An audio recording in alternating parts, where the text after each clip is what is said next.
Welcome back to Fast Fix. In this video, I will show you how to speed up any internet connection on Windows 11 or Windows 10 PC.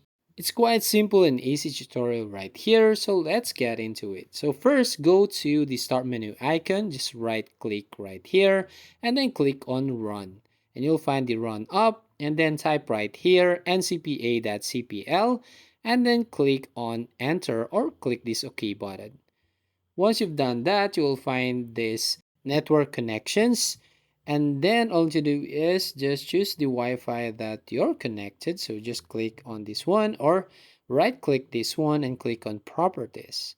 Now from here, all you need to do is click this Internet Protocol version 4 and then click on these properties and it will show you this one. So you just want to click this use the following DNS server addresses, so just type right here 1.1.1.1, and in alternative DNS server, you can put 1.0.0.1.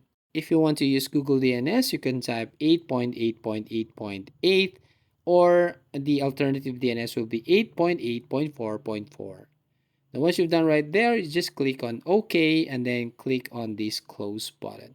So that's how you basically speed up any internet connection on your Windows 11 or 10 PC. So if you find this video helpful, please consider to like and subscribe to this channel and don't forget to hit the notification bell to notify you on the next video.